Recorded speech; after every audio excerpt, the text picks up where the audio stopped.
하나님의 교회라는 제목으로 하나님의 말씀 전하도록 하겠습니다. 지난 한 주간 저의 마음속에 계속하며 이렇게 떠오르는 한 가지 생각이 있었습니다.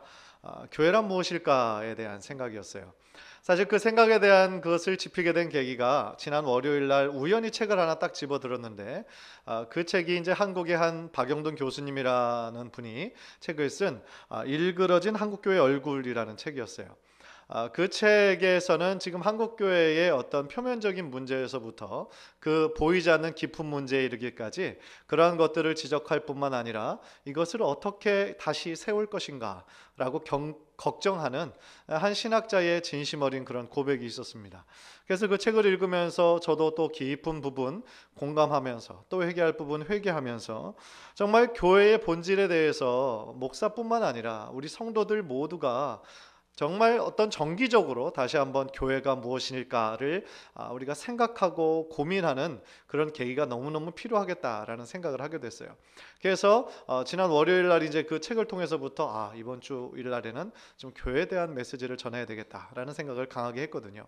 그런데 수요일 날 정말 이것이 하나님의 뜻이구나라는 것을 느끼게 된 또 결정적인 계기가 있었는데 제가 차에서마다 듣는 그 아이팟이 있어요. 거기에서 이제 음악 하고 또 설교하고 세미나하고 그런 것들을 다 그 차에서 제가 많이 듣는 편이라 거기에 저장해 놓고 계속 듣고 있는데 거기에 3,600개의 노래와 또 세미나와 설교가 다 들어있거든요.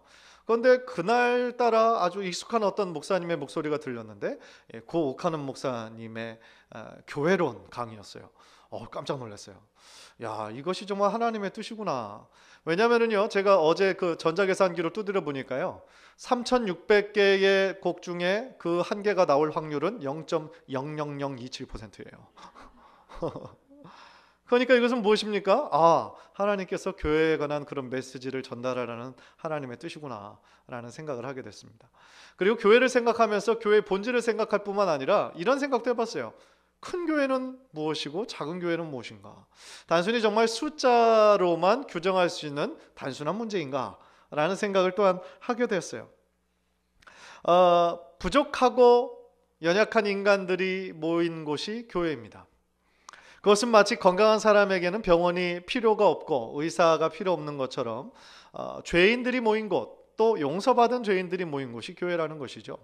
그래서 우리가 교회를 생각할 때에 마치 의인들만 모여 있을 것으로 예상을 하다 보면 그 마음은 몇 주 지나지 않아 그것이 아니구나라는 것을 깨닫게 될 것이죠. 어떤 경우는 이 교회, 하나님께서 우리들에게 지상의 교회로 보이는 교회로 주신 이 교회 안에 천국의 기쁨과 평안만 있는 모습은 아니잖아요. 그죠? 때로는 근심이 더 되기도 하고 걱정이 더 되기도 하고 성도가 하나 되는 모습보다는 때로는 분열과 대립의 양성을 띠는 경우도 있다라는 거죠. 때로는 목회자의 단점이 굉장히 크게 보이기도 하고 또 다른 직분자들의 실수가 크게 보이기도 합니다. 그러나 그럼에도 불구하고 교회는 세상의 유일한 소망이요 희망이에요.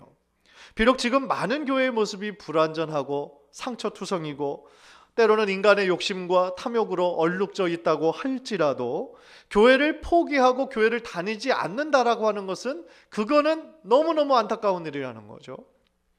얼마 전에 누군가 쓴 글을 보니까 최근에 가나안 교회를 다니는 신자들이 아주 급속도로 늘고 있다라고 그래요. 그래서 이게 무슨 말인가 잘 보니까 교회 모습에 실망해서 가나안 교회를 다닌답니다. 가나안을 거꾸로 하면 그게 뭐예요? 안 나가. 교회 안 나간다는 거예요. 교회 가봐야 목사님의 모습도 설교도 마음에 들지 않고 그 교회 가봐야 또 보기 싫은 성도 있고 그러려니 차라리 내가 집에서 혼자 신앙생활 하겠다. 그래서 안 나가. 가나안 교회 성도들이 점점 늘어나고 있다라고 합니다. 얼마나 안타까운 현상입니까? 그것은 마치요 자신의 사랑하는 아기를 지금 이제 막 샤워를 아주 예쁘게 시켰는데 그 욕조에 이제 담겨져 있는 그 물 이렇게 버리려고 하다가 아기까지 같이 버리는 거예요. 이게 얼마나 안타까운 얘기입니까? 교회 안에 많은 문제가 있고 아픔이 있다 할지라도 교회는 절대로 포기해서는 안 되는 거예요. 하나님은 절대로 포기해서는 안 되는 거예요. 왜냐하면 이 교회가 비록 불완전한 모습이 있다 할지라도 하나님께서 가장 강하게 역사하시는 곳이 교회예요. 이 교회를 통해서 하나님께서 여러분에게 전하고자 하시는 하나님의 귀한 축복의 비밀이 교회를 통해 흘러요. 교회는 축복의 통로입니다. 간절히 바라기는 오늘 말씀을 통해서요, 저뿐만 아니라 우리 성도님들 모두가 교회의 본질이 무엇인가, 그리고 우리가 과연 교회의 사명을 온전히 이루고 있는가 라는 그 질문을 진지하게 함으로써 우리 교회가 더욱더 하나님께서 기뻐하시는 교회의 모습으로 변화되는 귀한 역사가 일어나기를 간절히 소원합니다. 첫 번째로 교회는 무엇일까요? 교회는 세상으로부터 부름받은 거룩한 하나님의 백성입니다. 신약 성경에만 해도 그 교회를 상징하고 가리키는 그 단어가 100가지 정도가 된다고 합니다.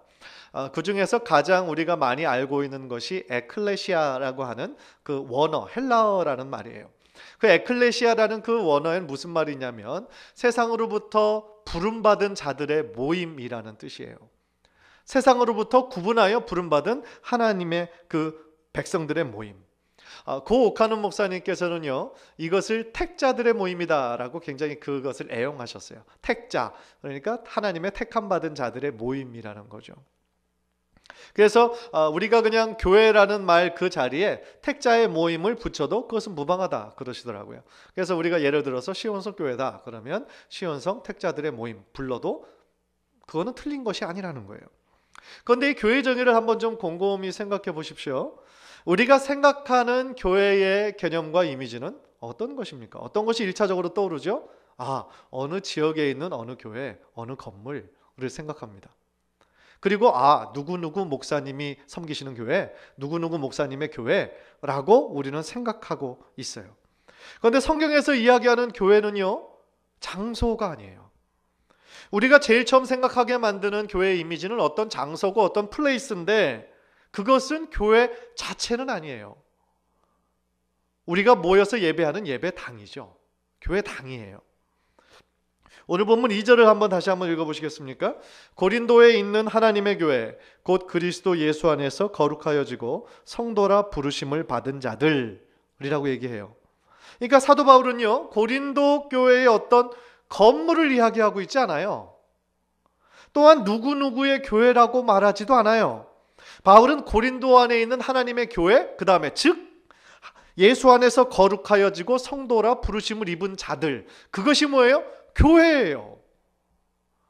그러니까 얼마나 이것이 사실은 혁명적인 이야기입니까? 건물이 교회가 아니라 우리가 교회예요. 하나님의 부르심을 받은 거룩한 자들의 모임이 교회예요. 그러니까 이 모임, 우리가 그 거룩함을 받은 자로서 우리가 가정에서 모여도 그 모임이 교회예요. 즉 우리 각자 한 사람 한 사람이 하나님의 교회를 이루어가고 있다라는 뜻입니다.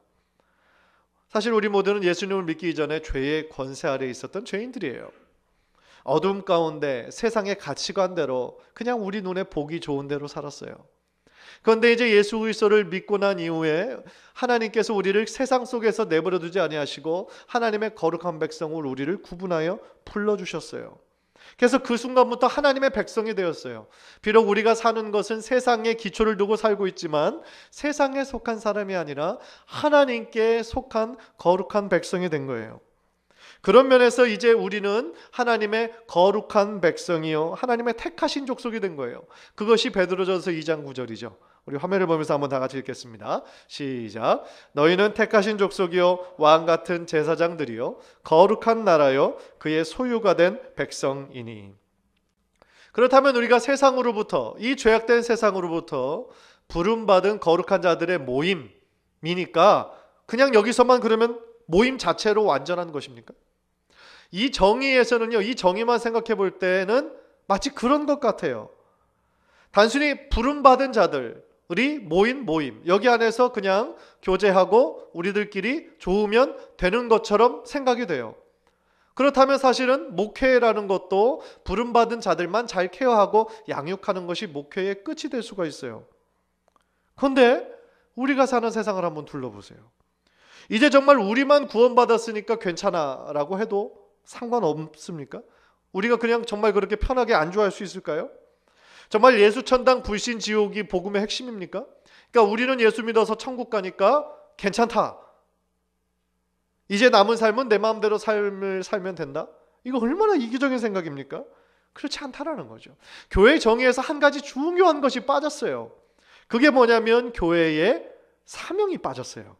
즉 하나님께서 우리를 하나님의 교회로 불러주셨는데, 부름받은 자들의 모임인데, 그렇다면 우리를 왜 불러주셨느냐는 거예요.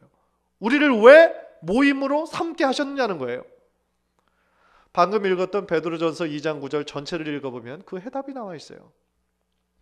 우리 다시 한번 화면을 보면서 전체를 한번 읽겠습니다. 시작. 너희는 택하신 족속이요 왕같은 제사장들이요 거룩한 나라요 그의 소유가 된 백성이니 이는 너희를 어두운 데서 불러내어 그의 기이한 빛에 들어가게 하시니에 아름다운 덕을 선포하게 하려 하심이라. 우리를 세상 가운데서 따로 구분하여 불러주신 이유는, 바로 어둠에 있었던 우리를 빛의 자녀 삼아주신 이유는 하나님의 아름다운 덕을 뭐하게? 선포하게 하려 하심이라. 무슨 얘기입니까? 우리를 어둠에서 빛으로 부르시니가 누구예요? 예수님이세요. 그리고 그분의 아름다운 덕이 뭐예요? 그게 복음이에요. 그 복음을 선포하기 위해서 우리를 교회로 따로 부르시고 삼으셨다라는 거죠.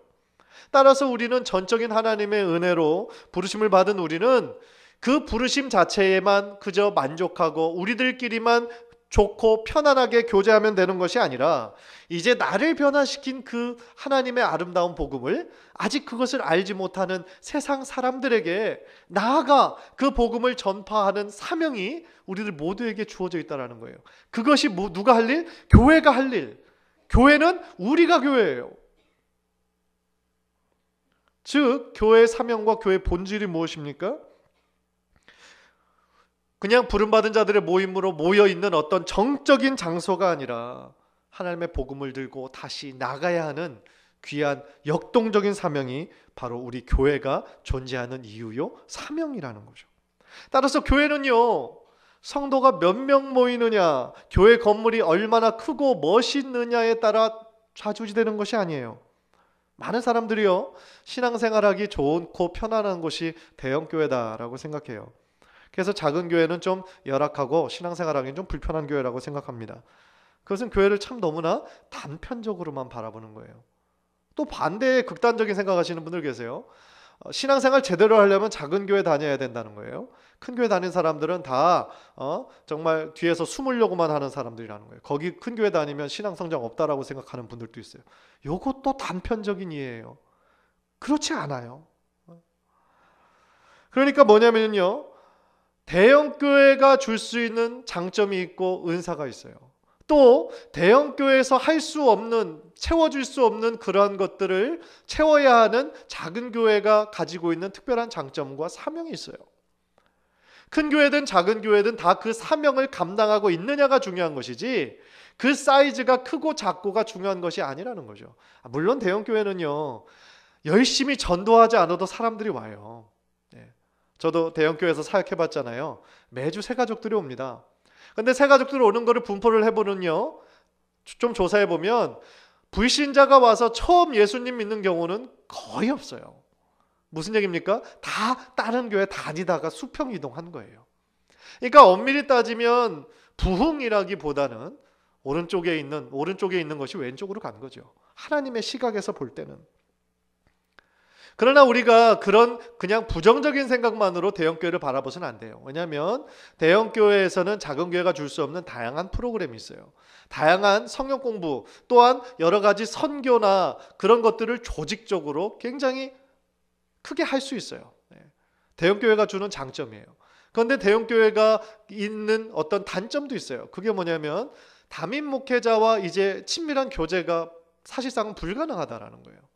그러니까 자신의 어떤 신앙적인 것들을 상담받거나 그 믿음의 성장을 위해서 케어받을 수 있는 그런 담임 목사와의 통로는 물리적으로 불가능하다라는 거죠. 그러니까 성도가 많으면은요, 성도가 정말 우리 교회 성도인지도 모르는 그 숫자가 와요. 얼마나 안타까운 얘기입니까? 우리 교회 담임 목사님인데 담임 목사님은 나를 몰라요.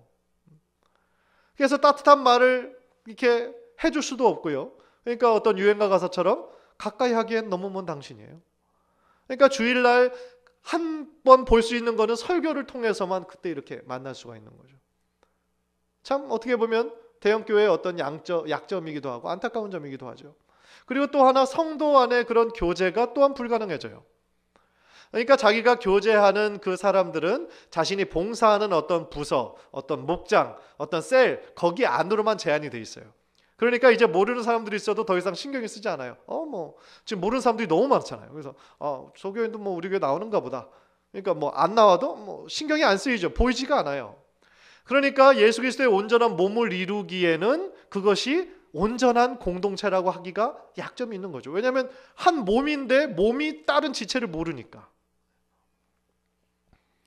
그렇다고 하면 작은 교회는 그럼 다 좋은 건가?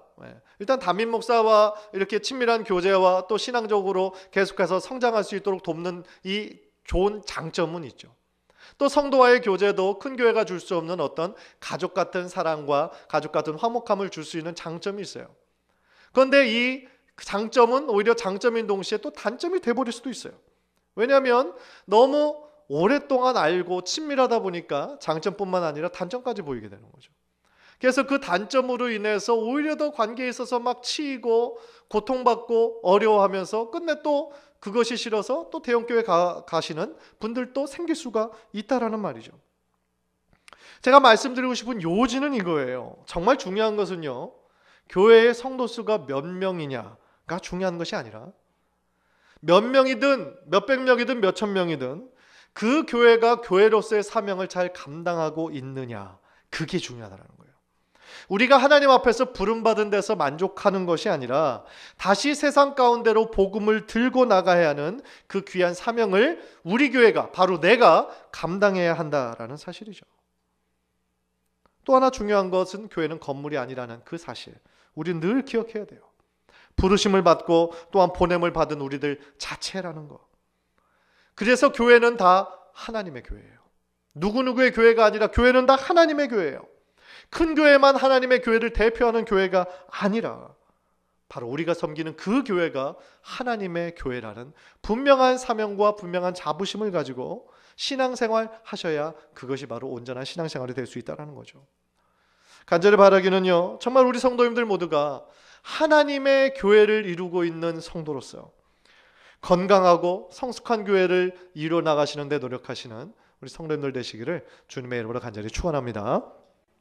두 번째로, 교회는 그리스도의 몸이에요. 그리스도의 몸.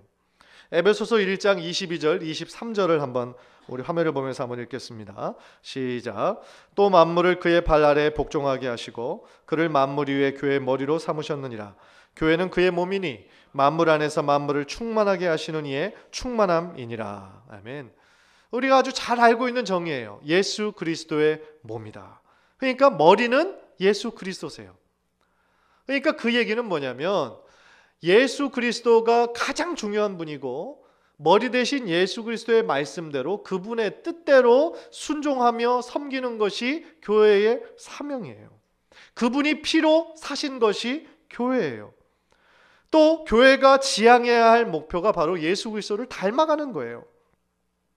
따라서 예수의 몸을 이루고 있는 교회, 이 모든 지상교회가 추구해야 될 공동의 이상은 뭐냐면 교회의 머리 대신 예수 그리스도를 닮아갈 뿐만 아니라 그 예수 그리스도의 뜻에 순종해야 된다는 거죠.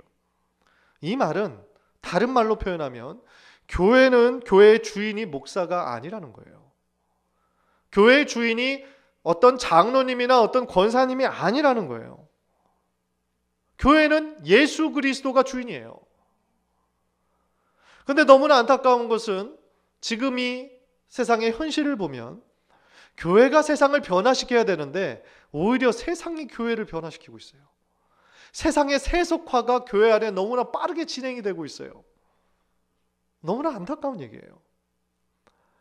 그 현상의 대표적인 현상이 목회자 세습하는 거예요.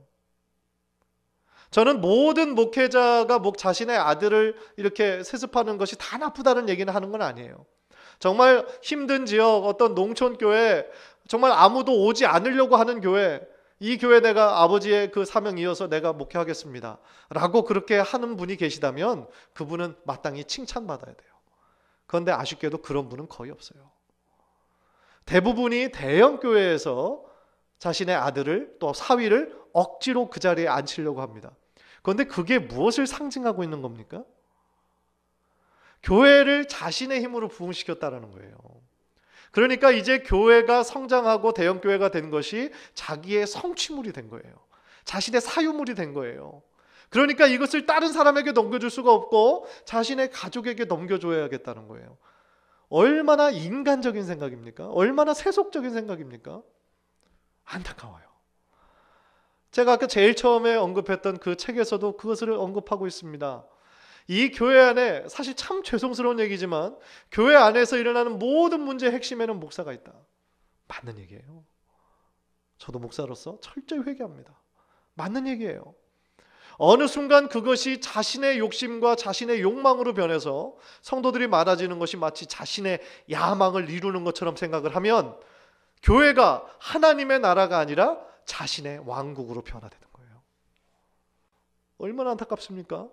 그런데 모든 인간에게는 이 명예욕, 이것이 본능적으로 그 사람을 자꾸 이렇게 선동을 시키는 것 같아요. 한국교회 그런 뉴스들 보면 얼마나 부끄러운 이야기들이 많습니까? 이건 종교계 신문뿐만 아니라 세상의 그냥 일간 신문에서도 세계에서 최고로 큰 교회 목사님의 어떤 비리, 또 강남에서 정말 아주 세련되고 그 교회를, 한국 교회를 대표한다라고 자부하는 그 교회의 어떤 그런 비리, 얼마나 많이 일어나고 있습니까? 부끄러운 거죠. 그래서 사실은 모든 문제의 핵심에 목사가 있는 것도 사실이지만 그렇기 때문에 이 문제를 풀 열쇠도 대부분 목사가 가지고 있다는 거죠.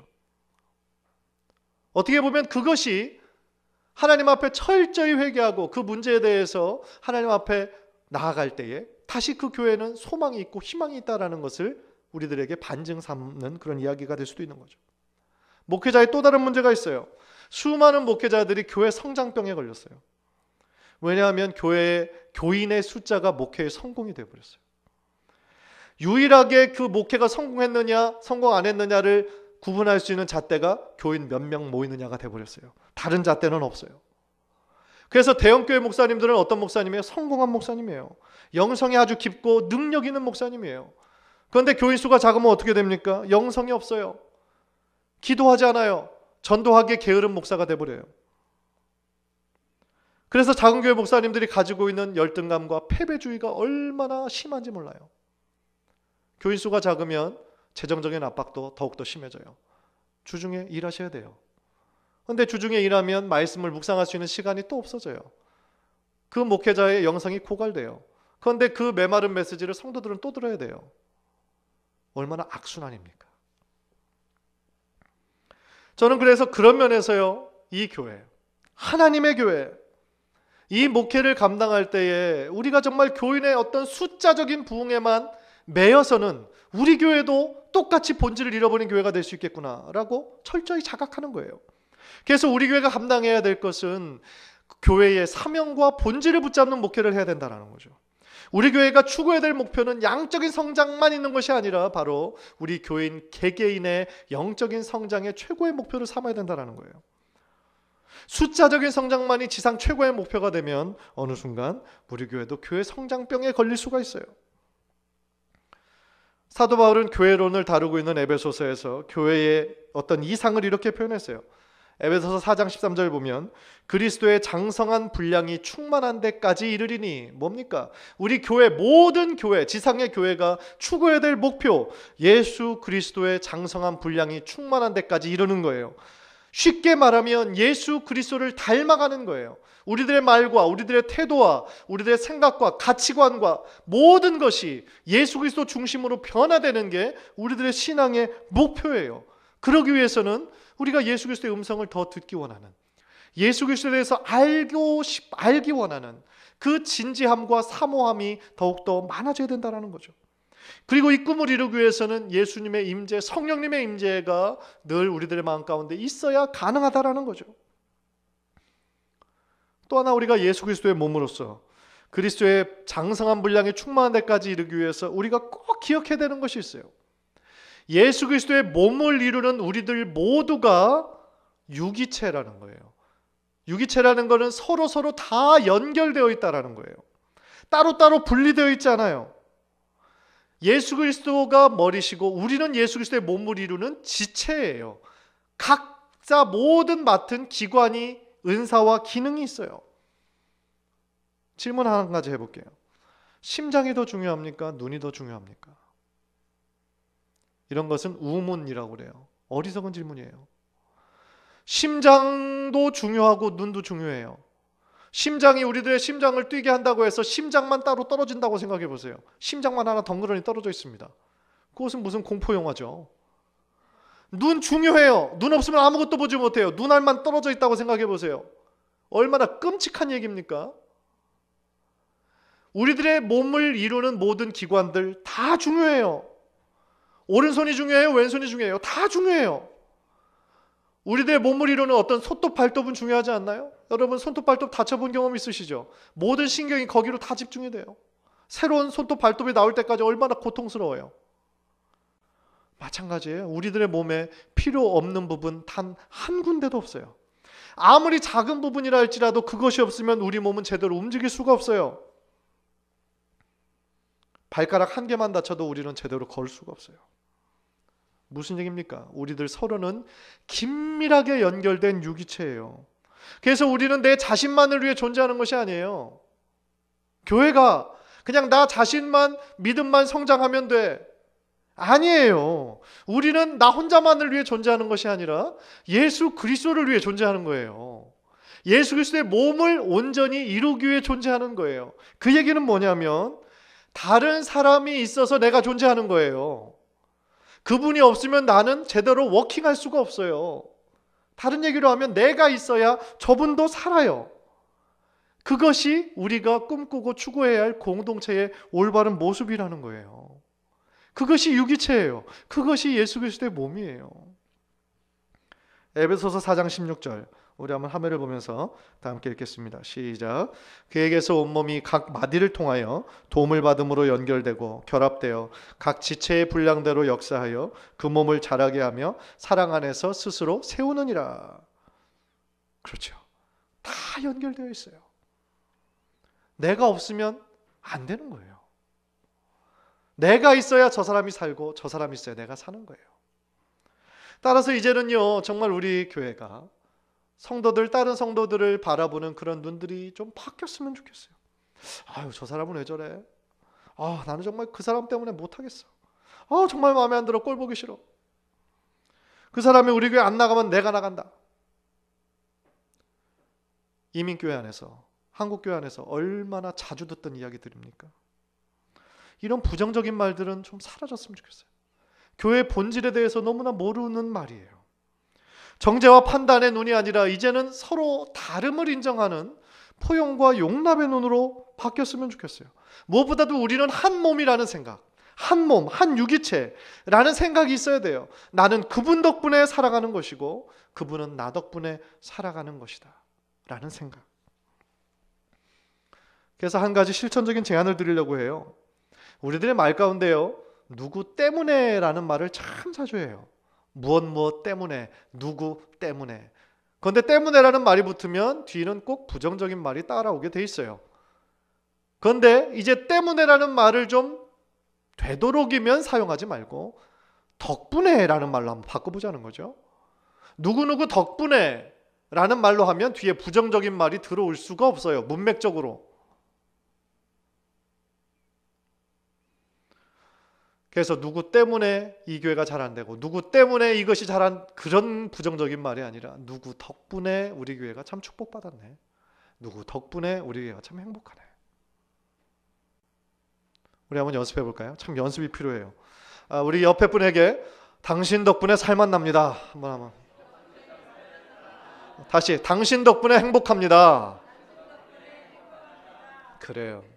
부정적인 말들 누구누구 때문에 라는 말을 이제는 부부 사이든지 뭐 공동체 사이든지 누구를 만나든지 내가 당신 때문에 라는 말은 이제는 좀 사용하지 말고 누구 덕분에 라는 말로 우리들의 말과 우리들의 생각과 그런 태도를 전환하면 그 순간부터 우리들의 삶이 주님께서 주시는 행복과 기쁨이 넘치는 축복의 공동체가 될 줄 믿습니다. 간절히 바라기는 우리 교회 우리 성도님들 모두가 하나님의 교회예요. 여러분들이 하나님의 교회예요. 또한 예수 그리스도를 머리로 하고 우리는 그의 몸을 이루는 하나의 유기체요 하나의 지체임을 늘 기억하면서 우리들의 신앙생활이 더 행복하고 더 감사가 넘치는 삶이 되시기를 주님의 이름으로 간절히 축원합니다.